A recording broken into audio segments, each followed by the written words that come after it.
So on December 3rd, 2015, a Portsmouth police officer reported to a shoplifting report at a local grocery store. What he found was a young mother who had little money and close to homelessness. She stole supplies for her child's birthday. When I heard this, I couldn't believe it. I thought no mother should have to steal to provide for their child's birthday. After hearing stories like this one, it inspired me to choose the project I chose. For my project, I collected 25 backpacks. I filled each one up with an assortment of supplies, which included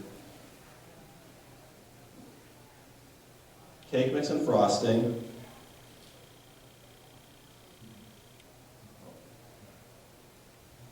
candles, plates, napkins, noisemakers, cups. And this is what a completed bag looked like. The cool thing is, when I got the bags, I didn't realize it at first, but they had my initials EF on them, and all 25 had that. I thought that was pretty funny. I then donated these bags to New Hampshire Transitional Living. It's an organization which provides housing and other assistance for the formerly homeless. My hope for these donations is one of the families in this organization has a kid and their birthday's coming up, they can give them one of the bags and then the family can make them a cake and kind of celebrate with it. My connection to this organization is my grandmother. She has a passion for helping everyone. She's also worked heavily with this program, and she's motivated. She motivated me to have to do this project because she's really interested in this, so she was a great help. I learned a lot from her about the homeless and just being kind to others, which I didn't really think about before. I've met a lot of great people, both homeless and non-homeless, mainly where I volunteer, which I'll talk about later. They taught me a lot about life, for example, the hardships of how some people have to live through like having no money and stuff like that. Before this project, I really had no experience in volunteering or donating. My family is kind of big into it, my mom is, my grandma is, but I never really listened. I would always just kind of stay away. And I had really no passion for helping others like they did. It was a really big struggle at first trying to get out to volunteer, collect the supplies and everything. But after a lot of hours of work and commitment, I was able to get to where I am today, and I'd say I'm pretty happy where I got. I never, like I said, I never really listened to anyone about volunteering, donating, or being thoughtful. But when I finally took my grandmother's and my family's words to actually go out and do it, it changed me because it's such a great feeling to help someone out. What I discovered was helping others is one of the greatest feelings you can have. Making somebody smile, or even just like knowing that you did something to like benefit their lives in a better way is just really nice. I began volunteer work at the Friendly Kitchen every Friday from October to late December. I went from 10 a.m. to 1:30 p.m. I volunteered in the kitchen. It was an amazing choice to volunteer here. I learned a lot about people and I gained a lot of knowledge which helped me through my project, especially in the research part.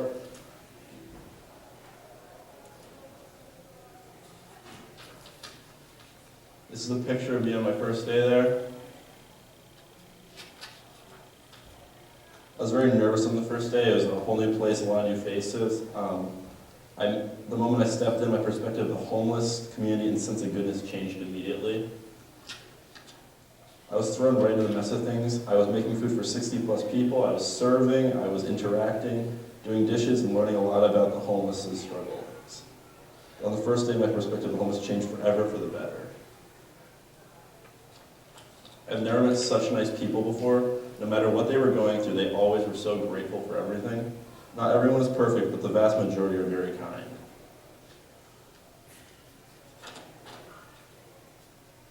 They would always say thank you and start conversations. Through these conversations, I learned a lot of the hardships and little they are accepted. Learning this, I will never forget. I have so many great stories, but there's one specifically I want to talk about. So this one day, this man walked in a little after everybody else to get his food.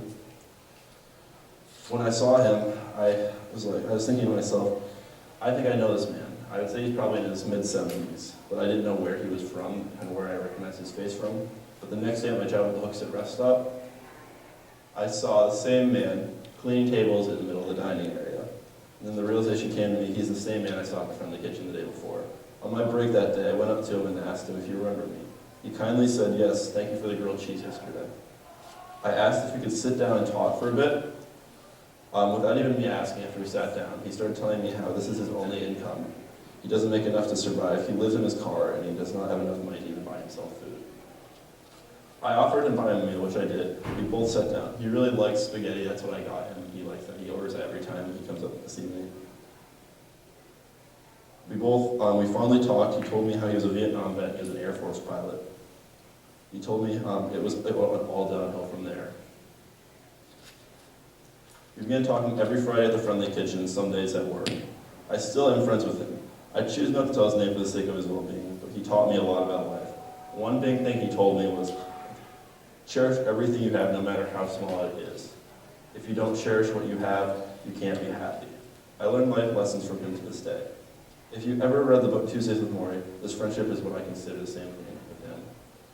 I couldn't be more grateful for learning what he taught me. People like him and my grandmother are what made this project change me forever. I will always look at people the same way, no matter what their difference is, even if they are homeless or not homeless. For my research project, I researched, do soup kitchens help people in need? Through my research, in my first answers, I came to the conclusion they do. Soup kitchens' goals are to help people in need and not discriminate. They provide food, shelter, and a sense of community. All these prove my claim. A lot of people don't think, they just think it's a place for good food, but the sense of community is what I think is the greatest thing. What I saw firsthand is, you think these people just live on the streets, but there's a whole different community. They're all bonded together. They go in, they all know each other. They're all friends. When they leave, they all talk to each other. It just builds a sense of community that makes, I think, them stay strong and then want to keep driving to get better. And that's what I saw firsthand. But if more people accepted that, it could make one big community rather than two separate, because there are two different whole groups. There's the non-homeless and the homeless. Just both groups are just completely different, but I think the homeless one is very nice because they're such great friends, which I saw. And with my knowledge I gained, I think I can defend and argue that they do help. I saw firsthand how appreciative the homeless are for what they have. These past few months have taught me a lot about life. It has changed me forever. I am happy to say this project changed my perspective on people and life. I hope my story opens your eyes about the other situations and helping others.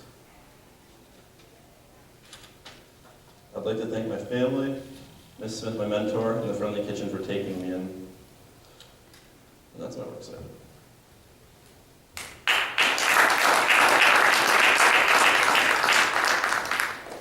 Any questions?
Yeah.